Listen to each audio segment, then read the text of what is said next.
Good morning বন্ধুরা, তোমরা কেমন আছো? আমি খুব ভালো আছি। আজকে সকলকে বৃষ্টি ভেজা সকালের শুভেচ্ছা নিয়ে আজকে আমি ভিডিওটা শুরু করছি। বাইরে মুষলধারে বৃষ্টি হচ্ছে আর তার মধ্যে রান্নার চিন্তা। দেখা যাক আজকে রান্না কি করা যায়। চলো তাহলে করেছি কাঁকড়া, তাহলে রেসিপিটা একটু দেখে নাও। কাঁকড়া রান্না করার জন্য আমি এখানে কিন্তু আলু নিয়েছি। অনেকে আলু খায়, অনেকে আলু খায় না। আলুটা প্রথমে সর্ষের তেলের মধ্যে সর্ষের তেলটা গরম করে তার মধ্যে আলুটা দিয়ে ভালোভাবে ভেজে নিচ্ছি। এবার আলুগুলো তুলে নিয়েছি। এর মধ্যে ধোয়া ভালো করে বাছা কাঁকড়া, নুন হলুদ মাখানো সেই কাঁকড়াগুলো আমি এর মধ্যে দিয়ে দিচ্ছি। এই কাঁকড়াগুলো খুব ভালোভাবে আমি ভেজে নেব। কাঁকড়া তুলে নিয়ে এর মধ্যে আরেকটুখানি তেল দিয়েছি, সেই তেলটা গরম হয়ে গেছে।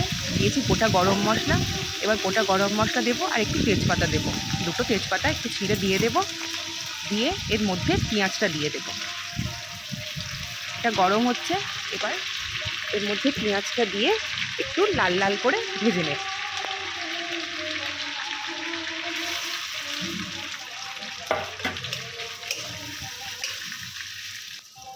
পেঁয়াজটা ভালোভাবে ভাজা হয়ে গেছে গোলাপি গোলাপি করে। এর মধ্যে দিয়ে দিচ্ছি আদা রসুন বাটা, দেব নুন, লঙ্কা, হলুদ, পরিমাণ মতো চিনি। আমরা একটু চিনি খাই, প্রত্যেকটা তরকারিতে অল্প অল্প একটু চিনি দিলে তার টেস্ট কিন্তু বেড়ে যায়। দিয়ে দেবো সব সমপরিমাণ, যেরকম লাগবে সেই অনুযায়ী আমি সব রকম দিয়ে দিয়েছি। ঝালটা আমি একটু বেশিই দিয়েছি, কারণ কাঁকড়াতে একটু ঝাল ঝাল না হলে ভালো লাগে না, সেই জন্য কাঁকড়াতে একটু ঝাল বেশিই দিয়েছি। দিয়ে দিলাম লবণ। এবারে এটাকে খুব ভালোভাবে কষবো যতক্ষণ না এর থেকে তেল ছাড়বে। মশলা দিয়ে তেল ছেড়ে এসছে। এবার এর মধ্যে দিয়ে দেবো আমি কাঁকড়া আর আলু, দুটোই একসঙ্গে দিয়ে ভালোভাবে কষাবো। দুটোই ভাজা আছে, এবার দুটোকে দিয়ে খুব ভালোভাবে এটা এবার এর মধ্যে আমি কিন্তু গরম জল পরিমাণ মতো দিয়ে দিয়েছি। একদম গা মাখা শুকনো শুকনো হবে। গরম মশলাটাও দিয়ে দিয়েছি। এবারে এটাকে নামিয়ে নেওয়ার পালা। নামিয়ে নিয়ে দেখো, রান্না করে আমি বসতে পারি না। 3 ভাই বোনের মধ্যে ঝগড়াঝাটি শুরু। 2 বোন কেন দুজনকে আদর করছে, ওকে কেন আদর করছে না, এইটাই হচ্ছে আসল ব্যাপার। এনাকেই শুধু আদর করতে হবে, এনাকেই ভালোবাসতে হবে, না হলেই ওনার রাগ গোসা। এই যে চলে, সারাদিন চলছে এই নাটক। এই নাটক দেখতে দেখতে আমি পাগল হয়ে যাচ্ছি। দিদি আমাকে আদর করো।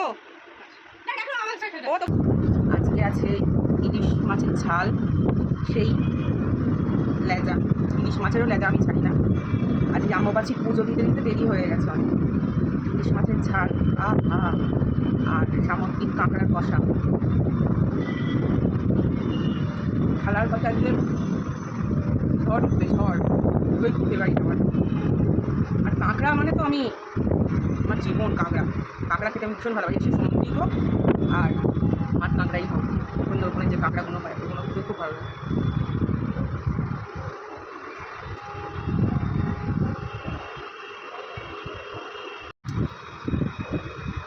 কাঁকড়া নিয়ে বসে পড়েছি। ও আমার চিঠি এখন থেকে জল পড়ছে। বাদি বাদি, তুমি তো কাঁকড়া খেতে পারবে না। তুমি দেখো। আর আসো আসো, চলে আসো, আসো এখানে, আসো এখানে, আসো এখানে সিট। আমি চলে আসো। লাল লাল ঝাল ঝাল যা ঝাল দিয়েছি আমি, দেখা যাচ্ছে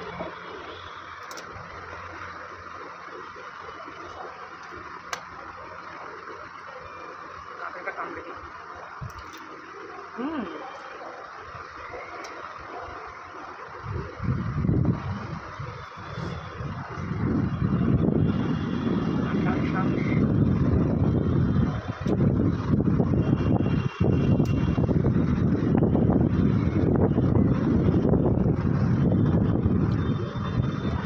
ফাটাফাটি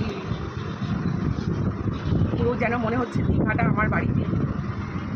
আর যখন রান্না করছিলাম মনে হচ্ছিল মোহনাটা আমার বাড়িতে। কি বিভৎস গন্ধ, যেন মনে হচ্ছে মোহনার মাছের ওখানে যেমন গন্ধ বেড়ায়, আমার পুরো ফ্ল্যাটে ওরকম গন্ধ বেড়াচ্ছিল। কিন্তু খাওয়ার সময় কিন্তু এটা অমৃত লাগছে, অমৃত।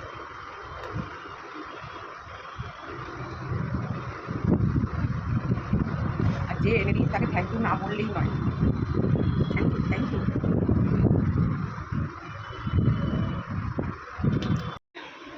এবারে নিয়ে বসেছি আম। আম খাবো, শুধু খাও আর খাও, সারাদিন শুধু খাও। খাওয়া ছাড়া আর কোনো কাজ নেই। সকালবেলা ওঠো, চিন্তা করো কি রান্না করবো, তারপর রান্না করো, রান্না করে খেয়ে নাও, খেয়ে আবার রান্না করো, চিন্তা করো, আবার খেয়ে নাও, এই চলছে।